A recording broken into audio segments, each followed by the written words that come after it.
I'm Madison Parker, 34, and for 7 years I've tried to be the perfect daughter-in-law to Eleanor. I used to dread her annual Thanksgiving calls, but never expected this year's bombshell. 2 weeks before the holiday, she cheerfully announced, "You'll host all 30 of us this year," as if I had no say. Something inside me finally snapped. With a calm I didn't know I possessed, I replied, "Sure, but I won't be here." The silence that followed was both terrifying and liberating. Before I tell you how I finally stood up to my mother-in-law after 7 years, let me know where you're watching from and hit that subscribe button if you've ever dealt with impossible in-laws.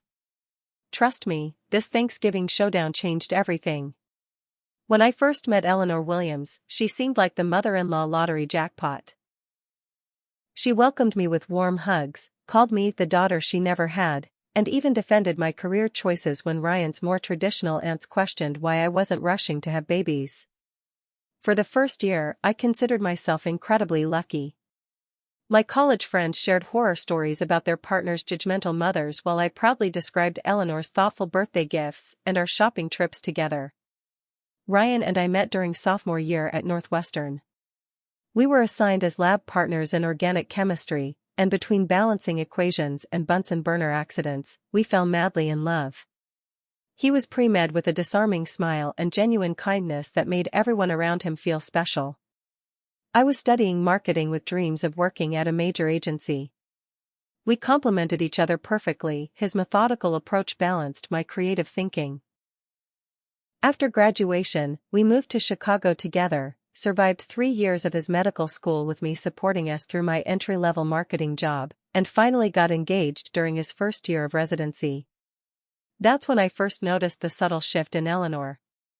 During wedding planning, she began inserting herself into every decision. What started as suggestions, "Have you considered blue for your bridesmaids instead of green?" morphed into declarations, "Blue is definitely more photogenic, we should change it." Ryan always said, "Mom's just excited," and encouraged me to accommodate her because family harmony is worth a few compromises. As an only child whose parents had moved to Arizona for retirement, I wanted to belong to this big, boisterous family, so I acquiesced more often than not. Our wedding was beautiful but barely recognizable as the one I'd envisioned. Eleanor had gradually redirected almost every element. From the venue, her country club instead of the botanical garden I loved, to the menu, traditional sit-down dinner instead of the food stations we wanted. Even my dress wasn't immune. She'd cried when I chose a sleek modern gown, saying she'd always imagined her son's bride in something more traditional. 3 shopping trips later, I wore lace and tulle. Ryan, as the only son among 3 sisters, had long ago adopted the role of family peacekeeper. His father, Thomas, was quiet and deferential to Eleanor in all domestic matters. The family dynamic was clear: Eleanor directed, everyone else complied. Ryan seemed blind to this pattern, having grown up within it. When I pointed out her controlling behavior, he'd look genuinely confused. "She's just trying to help," he'd insist. After our honeymoon, the real Eleanor emerged fully. Our first Thanksgiving as a married couple became a preview of the next 6 years. Despite my full-time job at a demanding agency, Eleanor expected me to host the entire family. "It's tradition for the newest wife to host," she explained, conveniently forgetting this tradition hadn't applied to any of her other daughters-in-law. I spent weeks preparing, cooking dishes from scratch according to her exacting recipes, cleaning our modest apartment until it gleamed. When the day arrived, Eleanor walked through the door, hugged Ryan warmly, then immediately began adjusting my table settings and rearranging furniture. During dinner, she commented that the turkey was a little dry and the mashed potatoes could use more cream. She performed these critiques with a smile, always ending with, "But it's wonderful for your first try, dear." Year after year, the pattern continued. My professional successes, promotions, awards, major campaigns were acknowledged with polite interest before Eleanor redirected conversations to Ryan's medical career or her daughters' families. When I worked late, she would comment on how career women often struggle with work-life balance. When I took time off for family events, she'd ask if my job was in trouble. There was no winning. Through it all, I tried. I remembered birthdays with thoughtful gifts, attended every family function despite my workload, called regularly, and swallowed countless critical comments with a smile. I genuinely wanted Ryan to have peace between the women he loved most. But resentment grew like a slow cancer, metastasizing through our relationship. Ryan remained frustratingly blind to the dynamic. When I'd break down after particularly hurtful interactions, he'd look genuinely puzzled. "Mom doesn't mean anything by it," he'd insist. "That's just how she is." The phrase became a trigger for me. As if her personality was immutable while my feelings remained endlessly flexible. By our 7th year of marriage, I'd developed a complex system of emotional armor before any interaction with Eleanor. I'd prepare responses to predictable criticisms, practice calm facial expressions in the mirror, and schedule decompression time afterward. It was exhausting, but it seemed the price of admission to this family I'd married into. What Ryan couldn't see, or chose not to see, was how this dynamic was slowly eroding not just my relationship with his mother, but with him. Every time he failed to recognize her behavior or stand up for me, a tiny piece of my trust in him dissolved. I began to wonder if I'd always be the outsider, forever adjusting myself to fit into a family that would never truly accept me as I was. This November started with more stress than usual. My marketing agency had landed the Brookfield account, a national retail chain with a holiday campaign timeline that kept me at the office until 9 p.m. most nights. The creative director had chosen my concept from among 7 pitches, placing the entire project under my leadership. It was the career opportunity I'd been working toward for years, challenging, exhausting, and exhilarating all at once. Simultaneously, Ryan and I had finally purchased our first home, a charming 1920s Tudor with good bones but outdated everything. We'd moved in just 3 weeks earlier, and most of our possessions remained in labeled boxes stacked throughout the house. We'd managed to unpack the essentials: bedroom, bathroom, and a functional if not beautiful kitchen. The dining room still housed unpacked boxes rather than the dining table, itself disassembled and propped against the wall. The stress was taking a physical toll. My chronic migraines, usually manageable with medication and preventive care, had returned with debilitating frequency. Twice in the previous week, I'd had to work from home with the blinds drawn, laptop brightness at minimum, as the pain and sensitivity to light made office work impossible. Financially, we were stretched thinner than we'd been since Ryan's medical school days. The down payment had depleted our savings, and unexpected repairs, a leaking roof and ancient electrical system that failed inspection, had forced us to max out our credit cards. Ryan's salary as a third-year attending physician was substantial, but the house had consumed more resources than we'd anticipated. Against this backdrop, Eleanor had made an unannounced visit the previous weekend, arriving with a trunk full of decorative items to help make your house a home. Without asking, she'd begun hanging artwork and arranging furniture, expressing horror at our still-boxed possessions. "You've been here almost a month," she'd exclaimed, as if we'd been lounging around rather than working 60-hour weeks. When I gently explained we were tackling the house gradually due to our work schedules, she'd sighed dramatically. "I suppose careers do complicate homemaking." The final straw came when she rearranged our bedroom while I was napping off a migraine, claiming the feng shui was all wrong. I'd awakened to find my bedside table, carefully positioned to hold migraine medication, water, and eye mask within easy reach, moved across the room because electronics shouldn't be near the head during sleep. The ensuing argument brought Ryan running, and predictably, he'd attempted to smooth things over rather than addressing his mother's boundary violation. After Eleanor left, Ryan had promised me a quiet Thanksgiving, just the two of us. "We'll order from that organic market you like," he'd said, "and eat in our pajamas watching bad movies." It was the first Thanksgiving plan that had actually excited me in years. I'd even splurged on luxury pajamas during a rare lunch break, imagining us curled up together without family drama or performance pressure. Then came the phone call. I was working from home, deep in a spreadsheet of campaign metrics, when my cell phone displayed Eleanor's name. I considered letting it go to voicemail, but experience had taught me that dodging Eleanor only delayed and intensified the inevitable. "Madison." I'm so excited about Thanksgiving this year, she began without preamble. Me too, I replied cautiously. Ryan and I are looking forward to a quiet day at home. Oh, that won't do at all, Eleanor laughed as if I'd suggested something absurd. Now that you have this lovely big house, it's the perfect time to restart the tradition of you hosting the family. My stomach dropped. Eleanor, we're not really set up for guests yet. We don't even have our dining table assembled. Well, you have 2 weeks to get organized, she replied cheerfully.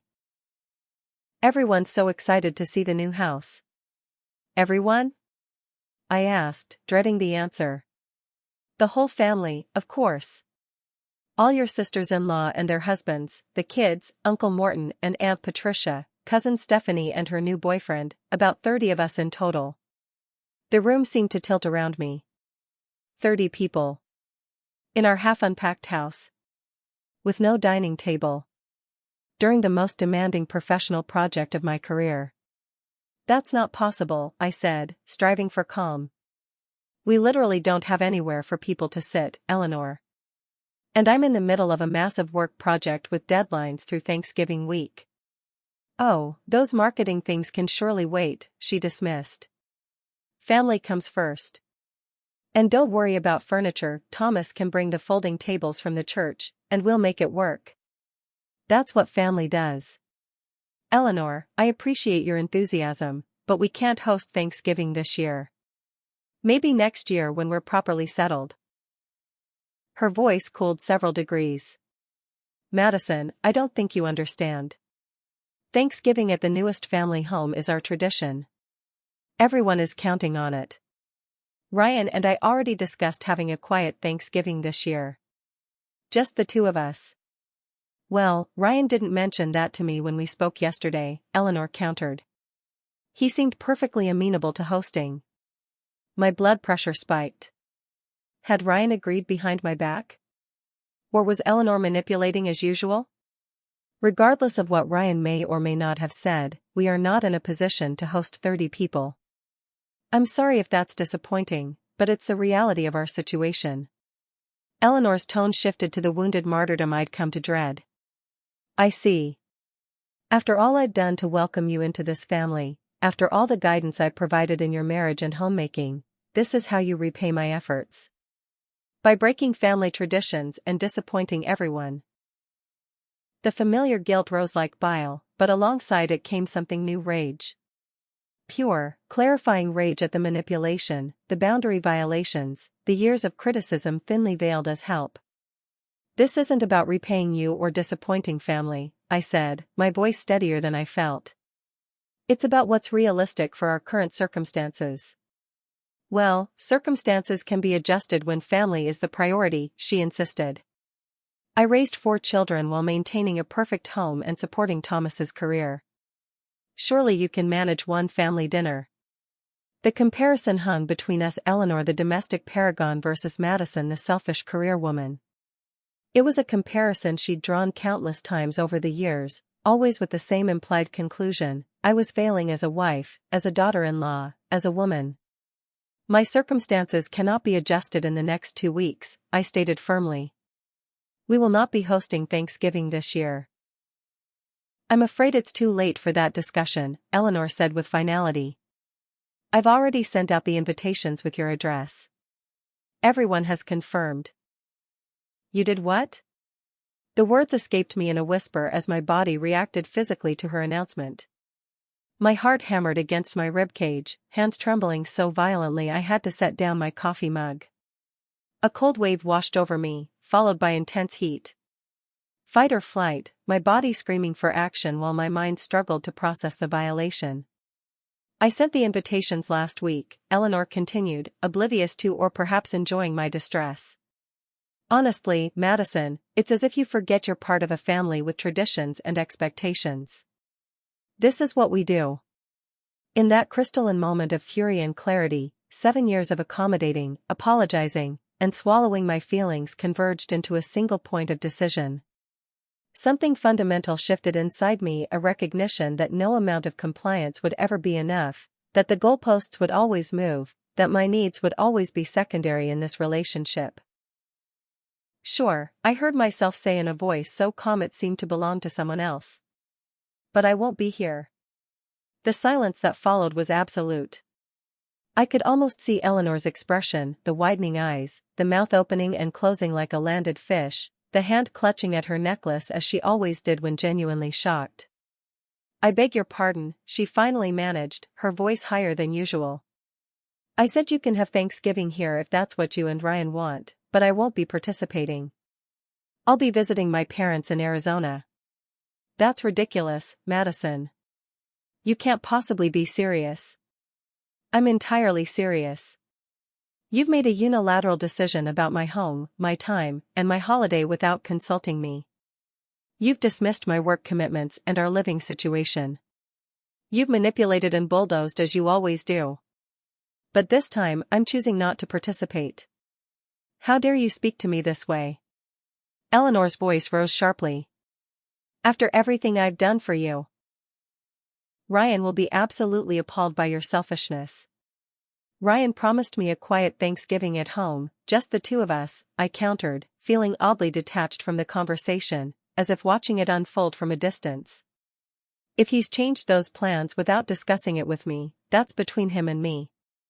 This little tantrum is completely inappropriate, Eleanor snapped. You're behaving like a child. Family obligations don't disappear because you're busy with your little marketing projects.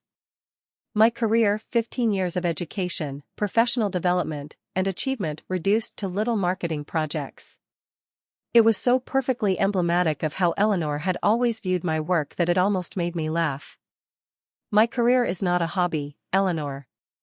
It's a central part of my identity and contribution to the world, just as your family role is to you. The difference is that I've respected your choices while you've consistently diminished mine. That is simply untrue. I've always supported your career interests. But there are times when family must come first. And there are times when my needs, my work, and my boundaries must be respected. This is one of those times. I don't understand what's gotten into you. Eleanor's voice took on the wounded tone that had so often made me backtrack and apologize. This isn't like you, Madison. I'm worried about you. The classic redirect, suggesting concern for my mental health rather than acknowledging her boundary violation. It had worked countless times before, making me question my own reactions and perceptions. What's gotten into me is 7 years of clarity, I replied evenly. I've spent our entire relationship contorting myself to meet your expectations and approval, always falling short, always apologizing for who I am. I'm done with that dynamic. Well. Eleanor's voice hardened. If that's how you truly feel, perhaps we should discuss this as a family.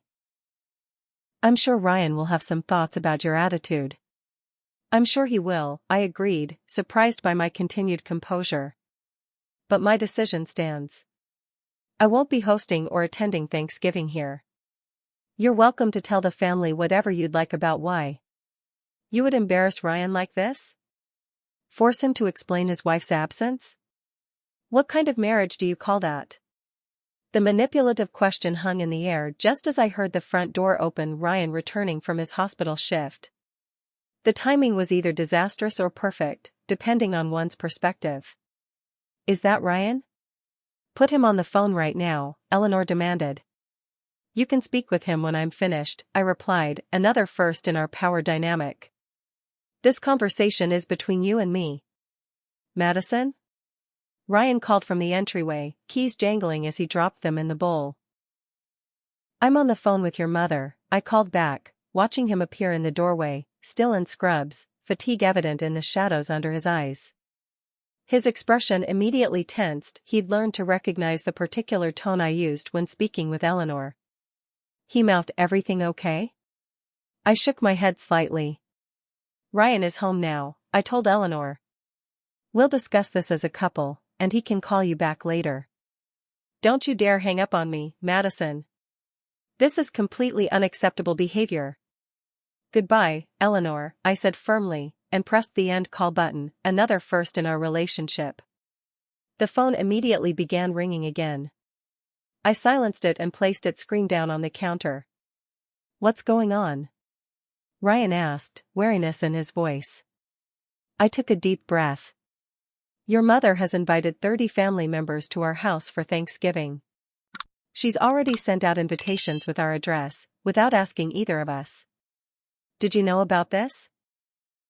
Ryan's face cycled through several expressions: confusion, realization, guilt, before settling on his default peacekeeping mode.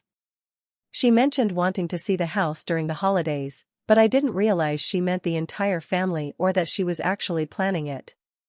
So you didn't tell her it was okay to host Thanksgiving here? He hesitated just long enough for me to know the truth. I didn't explicitly agree to it, but I might have not disagreed forcefully enough when she suggested it. The familiar disappointment settled in my chest. Ryan, we specifically talked about having a quiet Thanksgiving this year. Just us. You promised me.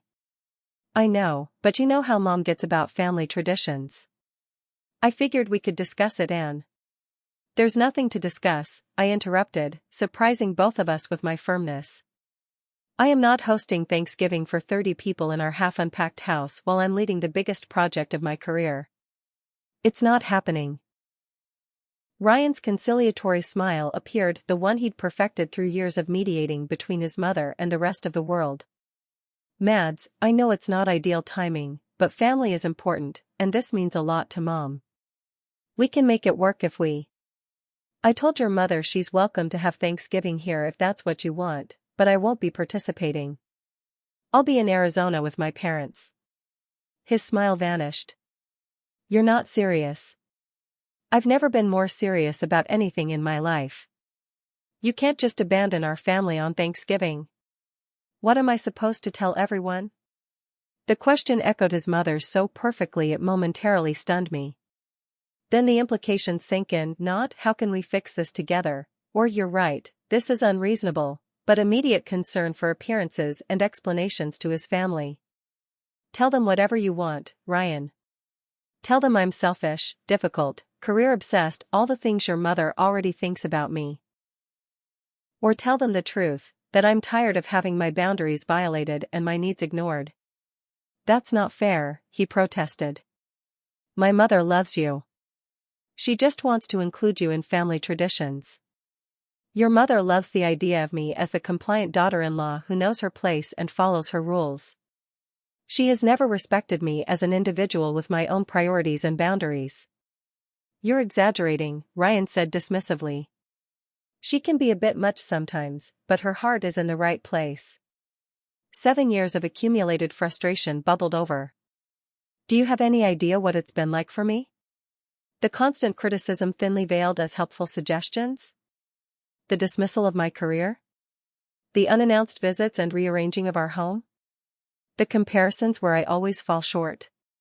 She doesn't mean anything by those things, Ryan said automatically. That's just how she is. That's just how she is, I repeated, the familiar phrase igniting fresh anger. And I'm just supposed to accept it indefinitely? Adjust myself to accommodate her regardless of the cost to me? You're making this a much bigger deal than it needs to be, Ryan sighed, running a hand through his hair. It's one Thanksgiving dinner. It's not one dinner. It's a pattern that's been happening since the day we got engaged. And you've never once truly stood up for me or set boundaries with her. That's completely unfair. I always try to keep the peace between you two. Keeping the peace isn't the same as standing up for what's right. It just maintains a status quo that's harmful to me and our marriage. Ryan's expression hardened. So your solution is to bail on our family and embarrass me in front of everyone? That's really mature, Madison. His dismissal of my feelings as immaturity was the final confirmation I needed. My solution is to finally respect myself enough to say no to an impossible and unfair situation. Whether you choose to respect me too is up to you. I picked up my phone, still buzzing with texts and calls from Eleanor, and walked upstairs to our bedroom. Behind me, I heard Ryan pick up his own phone, undoubtedly calling his mother to smooth things over as he always did. The familiar dynamic played out exactly as it had countless times before, except this time, I was no longer playing my assigned role. Sitting on our bed, I opened my laptop and booked a flight to Phoenix for the day before Thanksgiving. As I entered my credit card information, I felt equal measures of grief and liberation. I was standing up for myself at last, but the cost might be higher than I'd ever imagined. Eleanor's campaign against me began within hours. My phone buzzed constantly with messages from Ryan's sisters, Jessica, Amanda, and Kimberly, each expressing varying degrees of disappointment and concern about my unexpected decision. The carefully chosen wording made it clear Eleanor had presented herself as the blindsided victim of my unreasonable behavior. "Is everything okay with you and Ryan?" Jessica texted. "Mom mentioned you're having a hard time lately. We're all disappointed you won't be with family for Thanksgiving," wrote Amanda. "Family traditions are so important, especially as the kids get older." Kimberly, always the most direct, didn't bother with subtlety. "Mom is devastated. How could you do this to her after all she's done for you?" I responded politely but firmly to each, explaining that while I valued family, the timing and circumstances made hosting impossible this year. None acknowledged my reasoning. They'd been conditioned since childhood to prioritize Eleanor's feelings and expectations above all else. Ryan spent the evening alternating between cold silence and renewed attempts to change my mind. Each approach revealed how thoroughly he misunderstood the situation and me. "It would mean so much to Mom if you'd reconsider," he tried over dinner. "She's getting older, and these family gatherings mean everything to her. Your mother is 62, healthy, and more than capable of hosting at her own home as she did for decades," I pointed out. "This isn't about depriving her of family time. It's about respecting our circumstances and boundaries." Later, he tried a different angle. "Everyone's going to be talking about why you're not there. It's going to be so awkward." "That's precisely the problem, Ryan. You're more concerned about appearances and your mother's feelings than the completely unreasonable position she's put us in, and the fact that I've reached my breaking point after years of trying to accommodate her." Around midnight, after hours of circular conversation, I finally laid everything out in terms I hoped he could understand. "Imagine if my mother sent out invitations for 30 people to have Christmas at our house without asking us, knowing you'd be working hospital shifts through the holidays. Imagine if she regularly criticized your medical decisions, rearranged your office without permission, and made comments about how your career choices were selfish.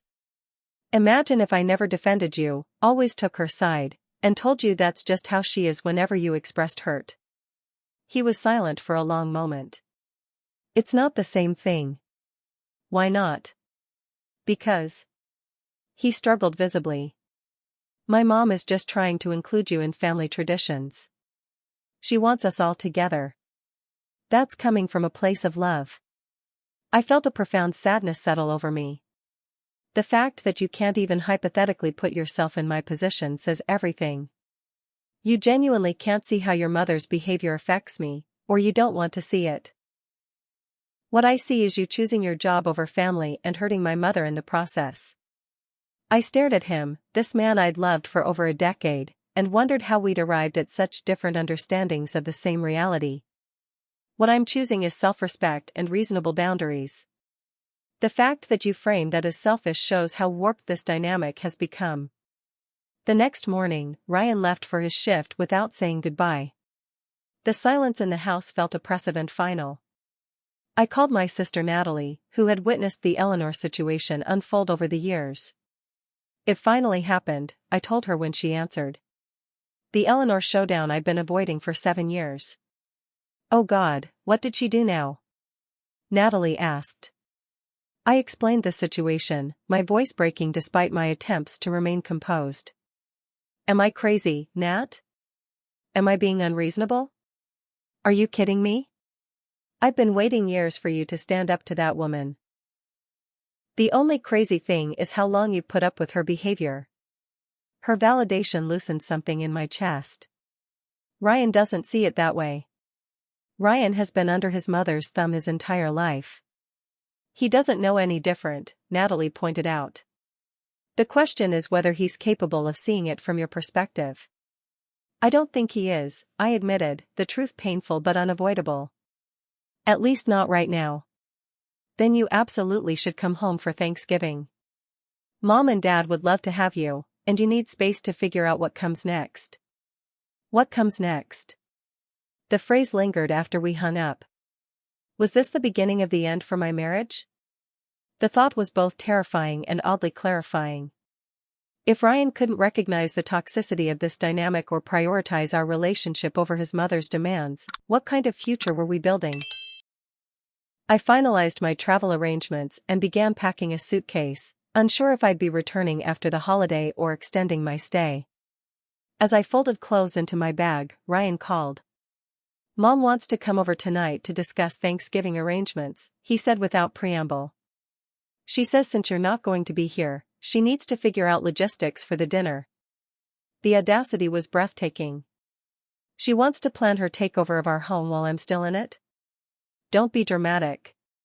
She's just trying to make this work despite the complications. The complication being me and my unreasonable desire not to host 30 people with no notice, I clarified. Tell your mother she's welcome to come over after I leave for Arizona, not before. Madison, please. Can't we all sit down like adults and sort this out? There's nothing to sort out. I've made my decision. Your mother has made hers. You need to make yours. What's that supposed to mean? It means you need to decide whether you're going to host your mother's Thanksgiving dinner or spend the holiday with your wife. You can't have both this year. The silence stretched between us. You're really going to make me choose? I'm acknowledging the reality that a choice exists. I've spent 7 years pretending it didn't, compromising myself to avoid forcing you into this exact position. I can't do it anymore. After we hung up, I received a text from Jessica, Ryan's oldest sister. Can we grab coffee tomorrow? Just us. I was surprised Jessica had always been the most reserved of Ryan's siblings, polite but distant. We'd never spent time one-on-one. Curious and with nothing to lose, I agreed. We met at a small cafe halfway between our homes. Jessica looked uncomfortable, fiddling with her wedding ring as we exchanged pleasantries. I wanted to talk to you about this Thanksgiving situation, she finally said. But not in the way you might think. Okay, I replied cautiously. She took a deep breath. I want you to know that I understand why you're taking a stand, and honestly, I respect it. Of all the things I'd expected her to say, this wasn't on the list. You do? Jessica glanced around as if concerned about being overheard. Mom has always been controlling. It drove my first husband away, her constant interference, criticism, boundary violations. I learned to cope by giving in, keeping the peace. It saved my second marriage but cost me in other ways. I stared at her, seeing this familiar stranger in a new light. I had no idea. No one talks about it. That's the family rule. We accommodate Mom and pretend it's normal. She smiled sadly. Until you, no one has directly challenged the dynamic in years. Ryan can't see it, I said softly. Ryan has it worst of all of us, Jessica confirmed. As the only boy, he's always been special to Mom, her prince who can do no wrong as long as he follows her rules. He's never had to develop the perspective to see how unhealthy it is. So what do I do? Jessica reached across the table and squeezed my hand. I can't tell you that. I can only say that whatever you decide, at least one person in the family understands. Her solidarity, however quiet, gave me strength for what came next. That evening, Ryan returned home with determination in his stride. I'd been thinking about what you said, he began, setting his keys down with deliberate care. About having to choose. I braced myself, unsure which way this was going to go. I want us to compromise, he continued. What if we host a smaller gathering, just immediate family? Or what if we help Mom host at her house instead? The suggestions revealed he still didn't understand the core issue. Ryan, this isn't about the size of the gathering or the location. It's about respect for my time, my boundaries, my needs. Your mother made unilateral decisions about our home and holiday without consulting me, then dismissed my very legitimate objections. She just got excited about seeing the new house, he defended weakly. Stop making excuses for her behavior, I said, exhaustion seeping into my voice. For once, just acknowledge what actually happened instead of reframing it to make her the victim. Ryan paced the kitchen, frustration evident in every movement. What do you want from me, Madison? To cut off my relationship with my mother? To tell the entire family to stay away on Thanksgiving? I want you to. By healthy boundaries you mean doing exactly what you want and disregarding what's important to my family, he accused. No, I mean mutual respect and consideration. Something your mother has never shown me and you've never required of her. Ryan's phone buzzed, Eleanor calling yet again. The moment he glanced at it, I knew. You should get that, I said quietly. Your mother is waiting. He looked torn, but only for a moment before answering. Hi, Mom. I walked upstairs as he launched into another round of peacekeeping, making excuses for my behavior while trying to soothe his mother's wounded feelings. Through the bedroom door, I could hear fragments. She's under a lot of stress with work. No, I don't think she meant it that way. I'm sure we can work something out. The next morning, I woke to an empty bed. Ryan had slept in the guest room. The distance between us felt both physical and unbridgeable. As I made coffee, he entered the kitchen with determined steps. I've been thinking all night, he said, pouring himself a cup. And I've made a decision. My heart hammered against my ribs. Which is? I'm going to spend Thanksgiving with my family here. I can't abandon them, especially after invitations have been sent. But, he added quickly, I'll tell Mom that this is the last time she makes plans involving our home without consulting both of us first. It was exactly what I'd expected and dreaded, another half measure that avoided the real issue. So nothing really changes. You're choosing to enable her behavior while throwing me a meaningless promise about the future. That's not fair. I'm trying to find a middle ground. There is no middle ground when it comes to basic respect, Ryan. Either you demand it for both of us, or you're complicit in its absence. He slammed his mug down, coffee sloshing over the rim. Why does everything have to be so black and white with you? Why can't you bend just a little to keep the peace? I've been bending for 7 years until I'm practically broken, I replied, surprising myself with the calm certainty in my voice. I won't do it anymore. Not even for you. The days that followed were a strange limbo. We moved around each other like ghosts, civil but disconnected. Ryan fielded constant calls from Eleanor, who had apparently decided to proceed with Thanksgiving at our house despite my absence. I heard him giving her access codes to the garage, discussing table arrangements, planning a menu. The night before my flight to Arizona, I found Ryan sitting on our bed, head in his hands. My mother says if I go to Arizona with you, I'm choosing to abandon family tradition and everything she's raised me to value, he said without looking up. I sat beside him, careful to maintain the physical distance that had grown between us. And what do you think? I think I'm losing either way, he admitted. If I stay, I hurt you. If I go, I hurt her and disappoint everyone else. That's the trap she's created, I said gently. As long as her feelings and preferences outweigh everyone else's, you'll always be caught in this impossible position. He finally looked at me, eyes red-rimmed with exhaustion. I don't know what to do. For the first time in days, I felt a flicker of hope. Not that he would necessarily choose me, but that he was finally seeing the dynamic for what it was. You have to decide what kind of life you want, Ryan. One where your mother's approval determines your choices, or one where we build our own traditions and boundaries as equal partners. I left for the airport the next morning with Ryan still undecided. As the plane took off, I watched Chicago shrink beneath me, uncertain whether I was leaving temporarily or permanently. The future of my marriage hung in a delicate balance, suspended between long-established patterns and the possibility of change. The desert air felt cleansing as I stepped off the plane in Phoenix. After the emotional turbulence of the past week, the dry warmth and expansive sky offered an immediate sense of spaciousness I hadn't realized I needed. My parents waited beyond security, my mother spotting me first and waving enthusiastically. "There's our girl," she called, pulling me into a hug that smelled of her familiar perfume and the faint citrus scent that always seemed to linger in her clothes from their orange trees.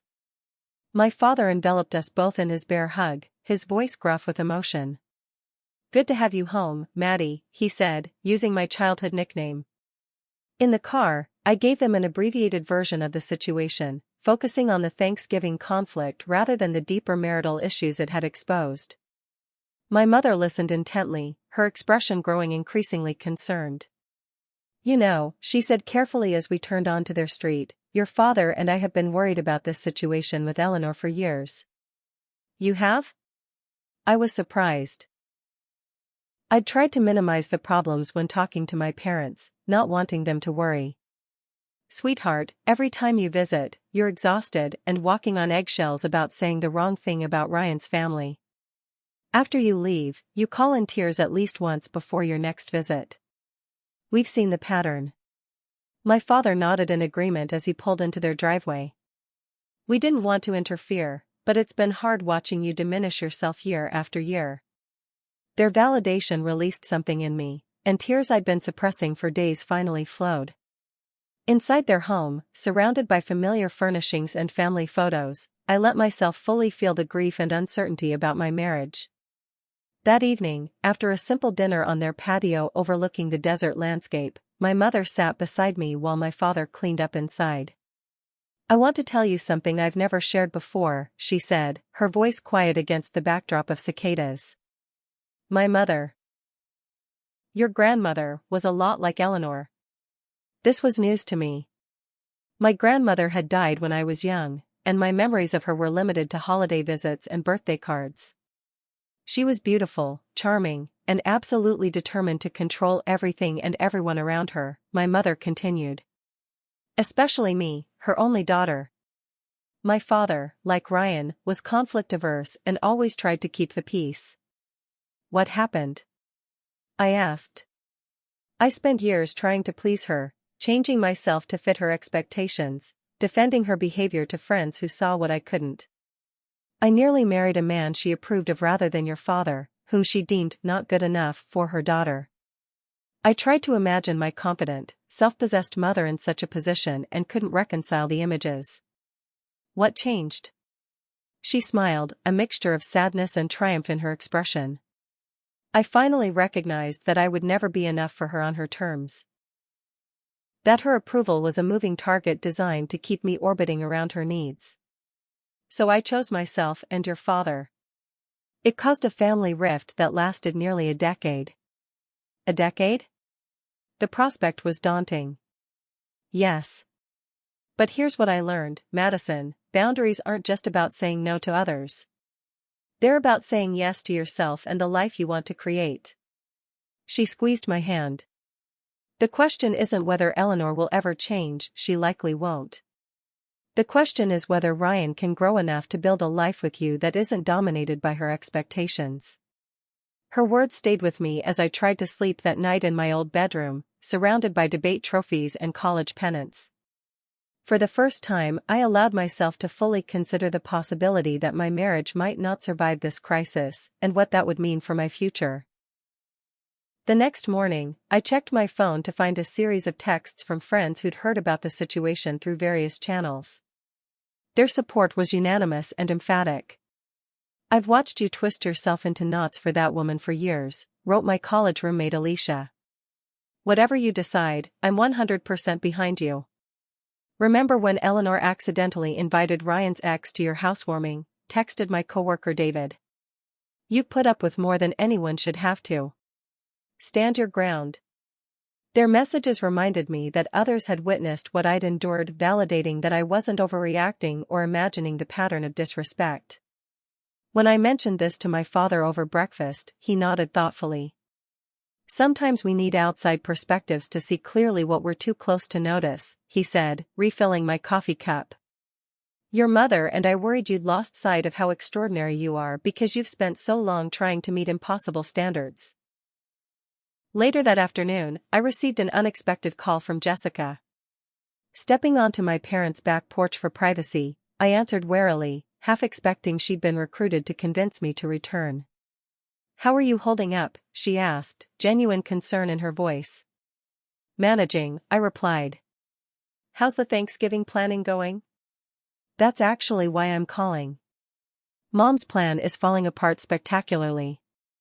I felt a twinge of vindication but kept my tone neutral. What happened? Reality happened, Jessica said with a humorless laugh. Turns out hosting 30 people requires more than determination and folding tables. Your house isn't set up for it. Ryan works crazy hours and doesn't know where anything is, and Mom's realizing she can't just commandeer someone else's home and expect it to function like hers. I'm shocked, I deadpanned, earning a genuine laugh from Jessica. There's more, she continued. Ryan and Mom had a huge fight last night. My heart stuttered. About what? She was rearranging your bedroom to make space for Aunt Patricia to lie down when she gets one of her spells during Thanksgiving. Ryan finally snapped and told her to stop touching your things and respect your space. It escalated from there. I struggled to process this information. Ryan, who had never directly confronted his mother in 7 years of our relationship, had actually stood up to her. What exactly did he say?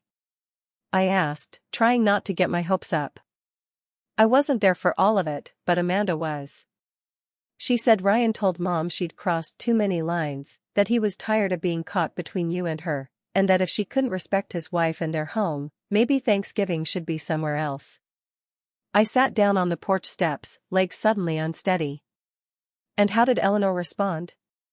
Oh, full nuclear meltdown. Tears, accusations, after everything I've done for you, the works. She said if he chose that woman over his real family, he'd regret it for the rest of his life. The familiar tactic, framing me as an outsider, separate from real family, had never failed to make Ryan back down before. And then? He told her to leave, Jessica said simply. Walked her to the door and said they'd talk when she was ready to apologize. I pressed a hand to my mouth, emotions swirling too chaotically to name. I can't believe it. Neither could Mom. She called us all afterward, sobbing about Ryan's betrayal and how you've poisoned him against his family. No one's quite sure what to do about Thanksgiving now. After we hung up, I sat watching the sunset paint the desert in shades of gold and crimson, trying to sort through my feelings. Ryan's confrontation with his mother represented everything I'd wished for throughout our marriage, but had it come too late? Was it a momentary eruption born of stress, or a genuine recognition of the dysfunctional dynamic? And most importantly, could we rebuild what had been broken between us? My phone rang again. Ryan. With trembling fingers, I answered. Hi, he said, his voice rough as if he hadn't slept. Hi, I replied, suddenly unsure what else to say despite the 1,000 thoughts racing through my mind. I miss you, he said simply. The words cracked something in my chest. Jessica called. She told me about what happened with your mom. He exhaled heavily. I should have done it years ago. I see that now. What changed? I needed to understand if this was a temporary reaction or a genuine shift. Watching her take over our home, dismiss your feelings, treat your absence as an inconvenience rather than a serious problem in our marriage, it was like suddenly seeing our relationship through your eyes. And I hated what I saw.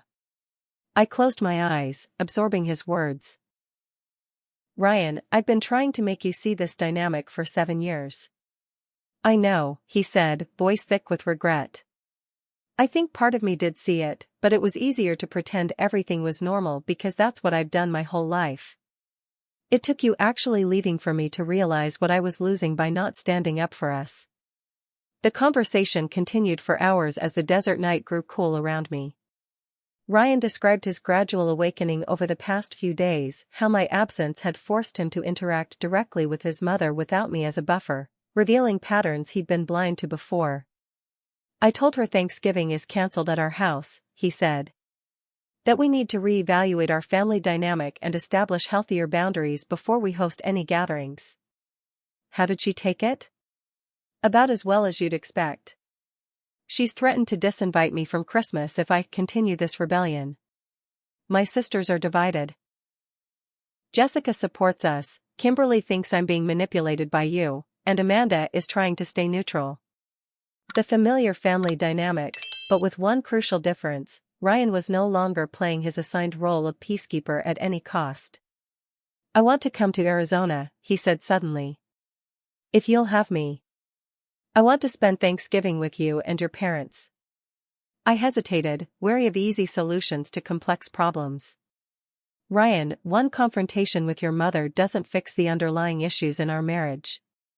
You've spent years prioritizing her feelings over mine. I know, he acknowledged. And I don't expect everything to be magically repaired. But I want the chance to show you that I've finally understood what you've been trying to tell me all along. I want to be your partner in creating the boundaries we need. If you'll give me that chance. After we hung up, I discussed the situation with my parents. My father, ever practical, pointed out that actions would ultimately prove more meaningful than words. My mother, who had navigated her own journey away from a controlling parent, offered wisdom from experience. Changing these patterns is hard, painful work, she said. But it is possible. The question is whether Ryan is ready to do that work consistently, not just in a moment of crisis. The next day, I received a message from Eleanor, the first direct communication since our confrontation. It was brief and perfectly crafted to appear conciliatory while actually placing all blame on me.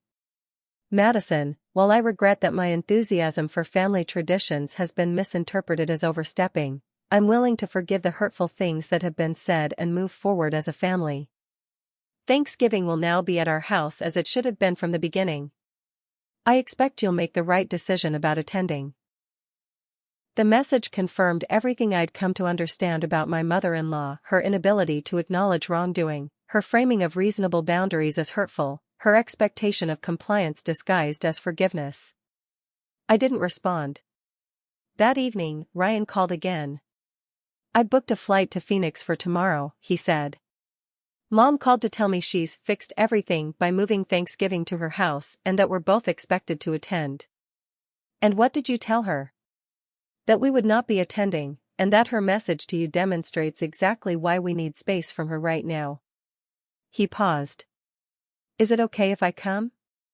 I understand if you need more time.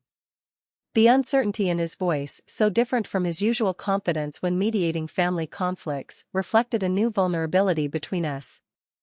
For the first time in our relationship, he was operating without the safety net of keeping the peace at all costs.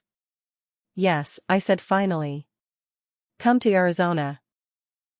The moment Ryan stepped off the plane, the fragility of our situation hit me full force. He looked exhausted, shadows under his eyes, his normally immaculate appearance rumpled from travel. When he saw me waiting, his face transformed with a mixture of relief and trepidation. We embraced awkwardly, the physical distance of the past weeks creating an unfamiliar hesitation between us. Thank you for letting me come, he said as we walked to the car.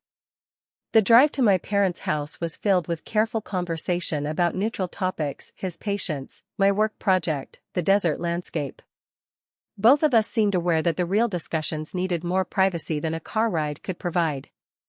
My parents welcomed Ryan warmly but with a subtle reserve that communicated their protective stance toward me. My father shook his hand firmly, looking him directly in the eye longer than usual. My mother hugged him but followed it with a quiet, "We need to talk later, all of us." That evening, after a simple dinner during which everyone made a valiant effort at normal conversation, my parents excused themselves to give us privacy. Ryan and I sat on the back patio, the desert night spreading around us, stars impossibly bright against the dark sky. I've been doing a lot of thinking, Ryan began, his voice steady despite his obvious nervousness. About us, about my mother, about the patterns I've been blind to. I realized something I should have understood years ago: when I fail to set boundaries with my mother, I'm not actually being kind to her. I'm enabling behavior that damages her relationships, including ours. I listened silently, wanting to hear him fully before responding. The hardest part, he continued, was recognizing how much I've hurt you by prioritizing her feelings and expectations. Every time I asked you to accommodate her unreasonable demands, every time I dismissed your legitimate concerns as overreactions, every time I framed her behavior as normal when it was anything but, I was betraying you and us. Tears filled my eyes at this acknowledgement of what I'd felt for so long but could never quite make him understand. I don't expect you to forgive me immediately, he said, reaching cautiously for my hand. But I want you to know that I'm committed to changing this dynamic. Not just with a one-time confrontation, but permanently. You are my priority, Madison. You are my family. And I will spend however long it takes to rebuild your trust in that fact. His words offered the possibility of the partnership I'd always wanted but feared might never be possible. Still, years of disappointment had taught me to be cautious. I want to believe you, I said honestly. But Ryan, this isn't just about one Thanksgiving. It's about a fundamental imbalance in how we've operated as a couple. Your mother has been the third person in our marriage from the beginning, and you've allowed it, encouraged it, even. You're right, he acknowledged without defensiveness. And changing that won't happen overnight. But I've taken some concrete steps already. He explained that he'd arranged for therapy, both individual and couples counseling, starting the week after Thanksgiving. He'd also set clear boundaries with his family about contacting us, making it clear that holiday plans would be discussed between us first before any family commitments were made.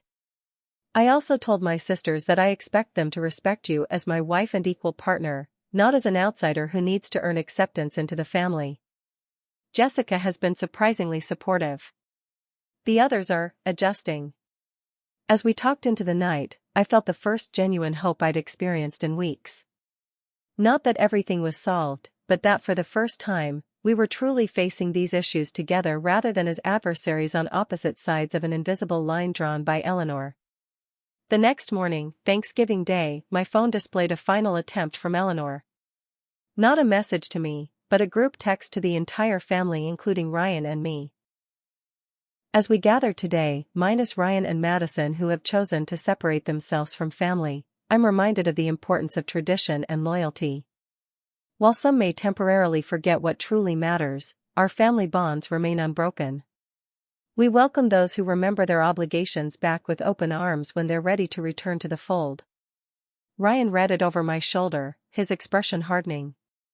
Without hesitation, he removed both of us from the group chat and blocked his mother's number on his phone.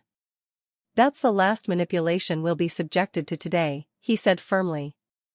When I looked at him questioningly, he smiled a genuine smile that reached his eyes for the first time in weeks. Today we start our own tradition, he said, based on mutual respect, joy, and freedom from guilt or obligation. If that's okay with you. I leaned into his embrace, feeling something broken between us begin the slow process of healing. More than okay. Thanksgiving at my parents' house unfolded with a simplicity and warmth that felt both foreign and deeply right after years of Eleanor's orchestrated holiday productions. My mother and I prepared the meal together in companionable conversation while my father and Ryan watched football, occasionally wandering into the kitchen to sample dishes or help with the heavier lifting. There were no color-coordinated place settings, no elaborate centerpieces, no rigid timetable, just good food and genuine connection. During dinner, I watched Ryan visibly relax as he realized no one was monitoring his behavior or expecting performative gratitude.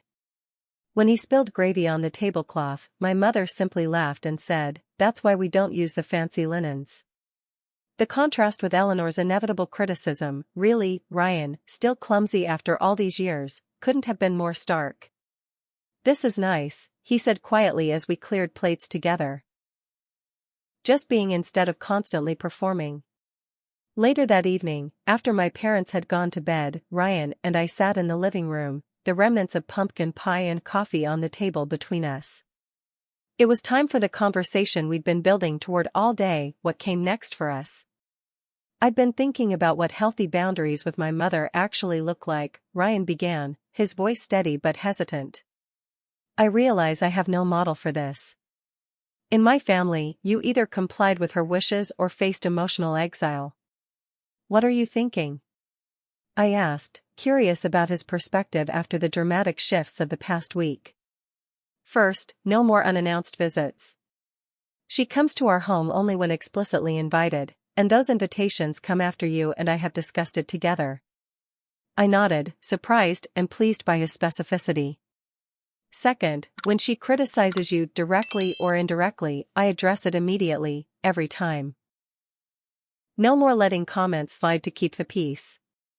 And if she doesn't respond well to those boundaries? I asked, knowing Eleanor was unlikely to accept these changes gracefully. Then we limit contact until she can respect them, Ryan said firmly. I'm not cutting her off completely, I don't think that's necessary or healthy, but I am making it clear that access to our lives is contingent on basic respect. We talked for hours, outlining a framework for moving forward, not just with Eleanor, but with our marriage. Ryan acknowledged how his conflict avoidance had placed unfair burdens on me, while I recognized my own role in allowing resentment to build rather than consistently confronting issues as they arose. There's something else I need to say, Ryan said as our conversation wound down. I called the hospital and rearranged my schedule. I'm taking a week off in December so you can focus on your Brookfield campaign without worrying about house stuff. I'll handle getting the dining room set up and the kitchen properly organized. The thoughtfulness of this gesture, prioritizing my career needs without prompting, moved me deeply. It represented exactly the partnership I'd been missing. The next morning, Ryan received a series of increasingly desperate texts from his sisters. Thanksgiving at Eleanor's had apparently devolved into what Kimberly described as a Category 5 meltdown when Eleanor realized Ryan was serious about spending the holiday with me. She's telling everyone you've abandoned the family and I brainwashed you, I noted, reading over his shoulder. Let her, Ryan said with newfound resolve. For the first time, I'm making choices based on what's right for us, not what will appease her. It feels liberating. Before we left Arizona, we had a final conversation with my parents. My father, never one for lengthy speeches, surprised us both with his candor. Marriage isn't just about love, he said, looking directly at Ryan. It's about choice, choosing your spouse every day, especially when it's difficult. Eleanor raised you to choose her first. Breaking that pattern will be the work of a lifetime, not a weekend. Ryan nodded, accepting the challenge in my father's words. I understand. And I'm committed to that work.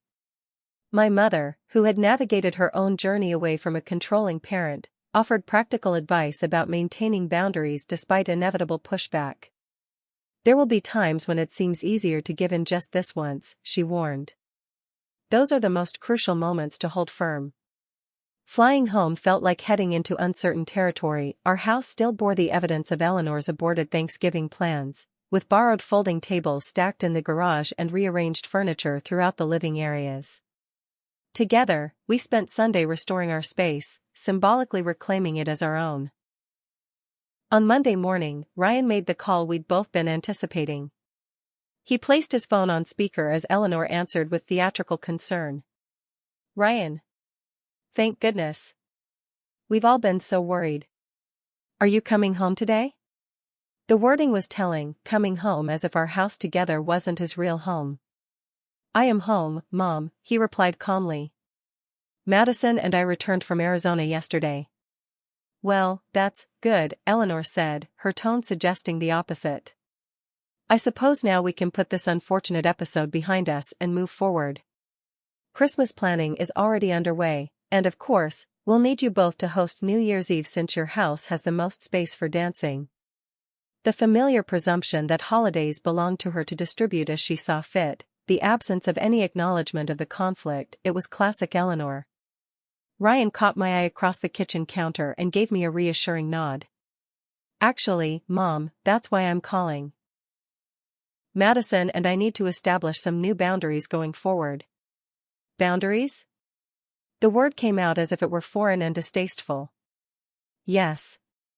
First, we won't be hosting any family gatherings until we decide we're ready, which won't be this year. Second, all visits to our home need to be arranged in advance with both of us. Third, I need you to respect Madison as my wife and partner, which means no more criticisms or comparisons, direct or implied. The silence that followed was so complete I wondered if the call had dropped. Finally, Eleanor spoke, her voice trembling with what might have been anger or tears or both. I see. She's finally turned you against your family completely. This isn't about Madison versus family, Ryan corrected firmly. This is about creating a healthy relationship between all of us. Madison is my family, Mom. My primary family now.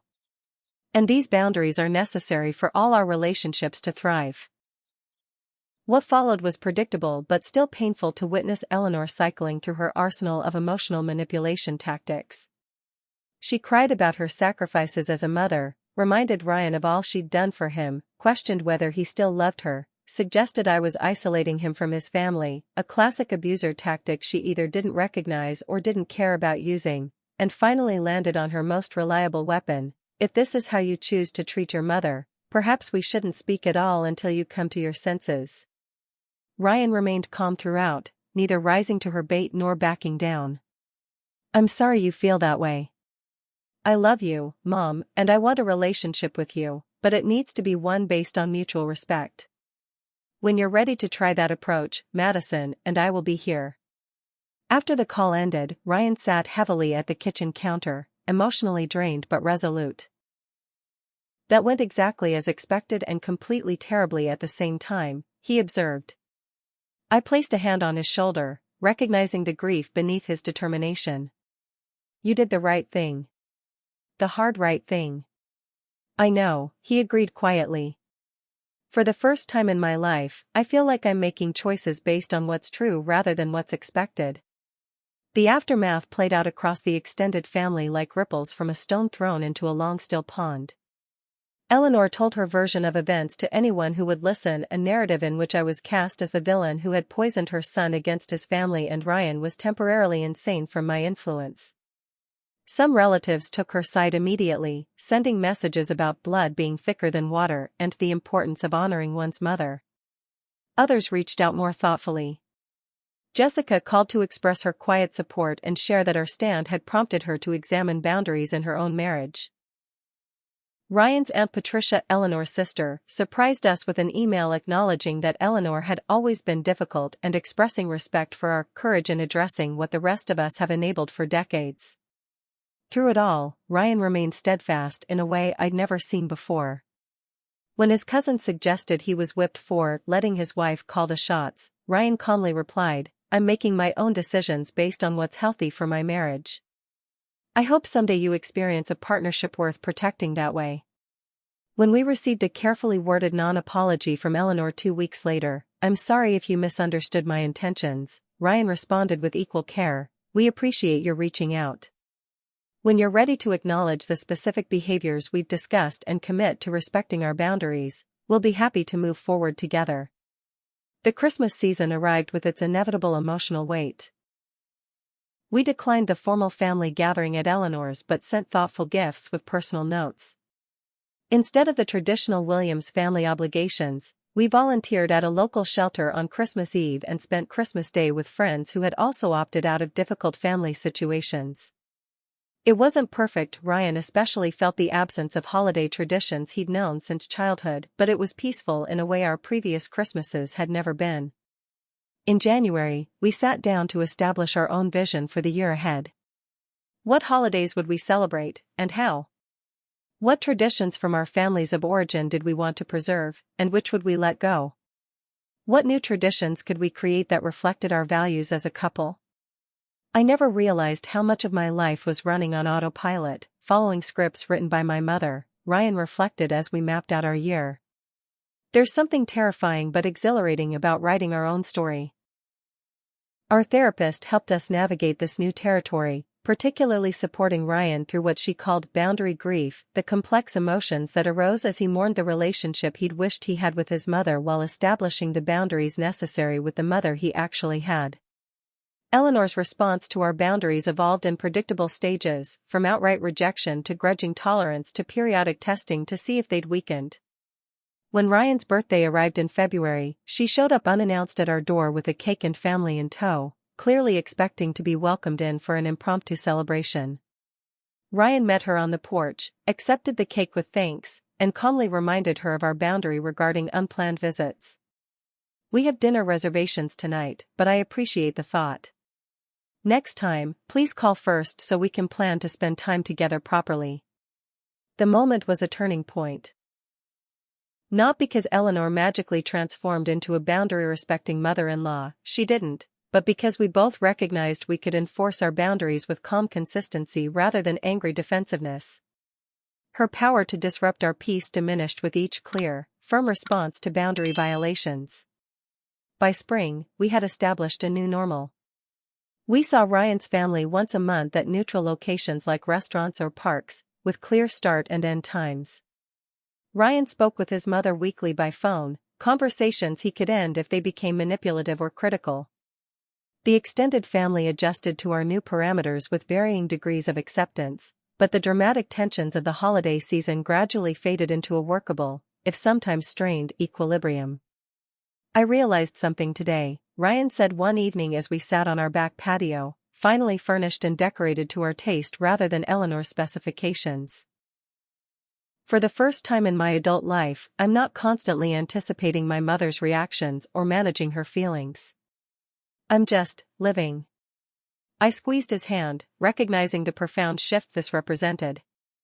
"How does it feel?" He thought for a moment, watching the sunset paint our small garden in golden light. "Like freedom," he said finally. "Like I can finally breathe." 1 year after the Thanksgiving that changed everything, Ryan and I stood in our kitchen preparing to host our first holiday gathering. Not Thanksgiving, we'd decided to create our own tradition with a Friendsgiving the weekend before, leaving the actual holiday free for individual family visits conducted on our terms. Our dining room, finally furnished and decorated to our taste, featured a long table set for 12 close friends who had supported us through the tumultuous year of boundary setting and relationship rebuilding. "Nervous?" Ryan asked, catching me staring at the table setting with unusual intensity. "A little," I admitted. "It's silly, but I keep hearing Eleanor's voice in my head critiquing everything from the menu to the napkin fold." He wrapped his arms around me from behind, resting his chin on my shoulder. "The difference is, this time it's actually our choice. Our friends, our food, our rules. That simple truth, our choice, represented the culmination of a year's worth of growth, therapy, difficult conversations, and intentional changes. The journey hadn't been smooth or linear, but standing in our home that now truly felt like ours, I could appreciate how far we'd come. My weekly therapy sessions had helped me recognize patterns I'd developed in response to Eleanor's behavior: people-pleasing, conflict avoidance, perfectionism born of constant criticism that had spread beyond my relationship with her to affect other areas of my life. Identifying these patterns allowed me to begin the slow work of replacing them with healthier responses. "I spent so many years trying to earn approval that could never be given," I told my therapist during a breakthrough session. It was like trying to fill a bucket with a hole in the bottom. Ryan's individual therapy had been even more transformative. Having grown up with Eleanor's manipulation as his normal, he'd had to essentially rebuild his understanding of healthy relationships from the ground up. "I'm realizing I never learned to identify my own wants and needs," he shared after a particularly intense session. "I was trained to anticipate Mom's needs and accommodate them automatically. When you asked what I wanted, I genuinely often didn't know." Our couples counseling provided a structured space to practice new communication patterns and work through the residual hurt from years of imbalance. The most powerful sessions focused on Ryan's growing ability to recognize manipulation tactics he'd previously been blind to. "It's like I suddenly have X-ray vision," he explained. "I can see exactly what my mother is doing when she says things like, 'I guess I'll just spend Christmas alone since no one cares about family anymore.' Before, I would have immediately felt guilty and responsible for fixing her feelings. Now I can recognize it as a manipulation attempt and respond appropriately." Eleanor had adjusted to our new boundaries with predictable resistance. After her initial attempts to bulldoze through them failed, she had cycled through various strategies, from victim positioning, "How can you treat your mother this way?" to recruiting family allies to apply pressure to attempting to create emergencies that would override our boundaries. When these tactics proved ineffective, she eventually settled into a cold civility that acknowledged our boundaries without truly accepting them. Our interactions became less frequent but more manageable, monthly family dinners at restaurants rather than in anyone's home, holiday visits with clearly defined beginnings and endings, phone calls that Ryan would end immediately if they turned manipulative. "It's not the warm, loving mother-son relationship I always wanted," Ryan acknowledged with the hard-won wisdom of therapy.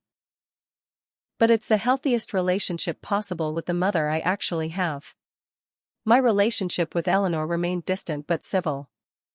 I had come to understand that the approval I'd spent years trying to earn had never been available to me, not because of any failing on my part, but because Eleanor's need for control couldn't accommodate a daughter-in-law with her own identity and boundaries.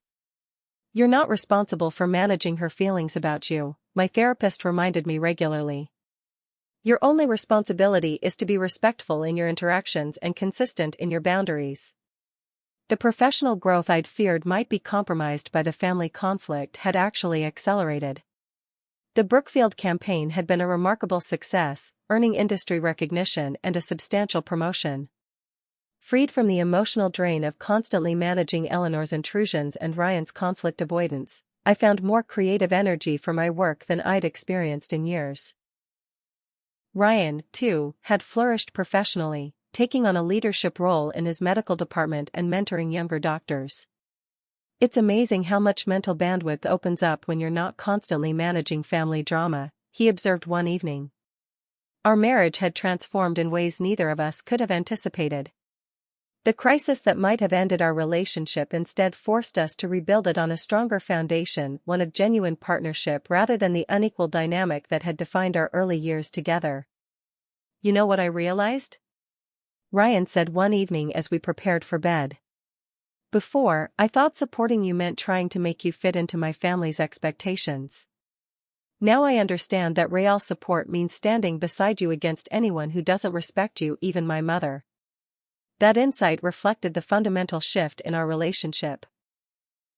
We had moved from the uneven dynamic where I constantly compromised while Ryan mediated, to a true partnership where we faced challenges together, each prioritizing the other's well-being. As we welcomed our Friendsgiving guests, I felt none of the tension that had characterized previous holiday gatherings. Our home was filled with genuine warmth and laughter rather than the performative perfection Eleanor had always demanded. When a friend accidentally knocked over a wine glass, staining our new tablecloth, Ryan and I exchanged knowing glances and burst into laughter, a small moment that symbolized our freedom from old patterns. Later that evening, as conversations flowed around our dining table, a friend asked how we'd handled the mother-in-law situation that had dominated last year's Thanksgiving. "We learned that true family supports rather than demands," I replied after a moment's reflection. "And that standing up for yourself sometimes means walking away, even temporarily, from relationships that don't honor your boundaries." Ryan nodded in agreement. "I learned that love without respect isn't really love at all. And that sometimes the most loving thing you can do for someone is to stop enabling behavior that harms them and others." The following week, we visited Eleanor for a brief Thanksgiving afternoon visit, 2 hours, clearly scheduled in advance, with predetermined departure time. The interaction remained somewhat strained, but manageable in a way it never had been before. "You've changed," Eleanor observed as we prepared to leave, a mixture of accusation and reluctant respect in her voice. "We've grown," Ryan corrected gently. "Together." In the car heading home, I reflected on everything the past year had taught me. "You know what's been the most surprising lesson in all this?" I asked Ryan. "What's that?" "Learning to trust my own feelings. For years I doubted and second-guessed myself, wondering if I was being too sensitive or demanding when I felt hurt by your mother's behavior. Now I understand that my feelings were valid signals that something was wrong." Ryan reached across the console to take my hand. "I wish I'd heard those signals sooner." "We're hearing them now," I said. "That's what matters." As we approach our second Thanksgiving since the confrontation that changed everything, I'm filled with genuine gratitude, not the obligatory kind that Eleanor used to demand we express around her holiday table, but the deep appreciation that comes from navigating difficult waters and emerging stronger. If you're struggling with boundary violations in your own relationships, especially with in-laws, know that change is possible, though rarely easy. Setting healthy boundaries isn't selfish, it's essential for authentic relationships to flourish. Sometimes the most loving choice you can make is saying no to what doesn't serve you, even when that no disrupts long-established family dynamics. I'd love to hear your own in-law stories in the comments below. Have you ever had to stand up to family pressure? What boundaries have you established in your relationships? Please like and subscribe if this story resonated with you, and share it with anyone who might need to hear that they're not alone in navigating challenging family relationships. Thank you for listening to my journey, and remember, you deserve relationships built on mutual respect and genuine care, not obligation and control.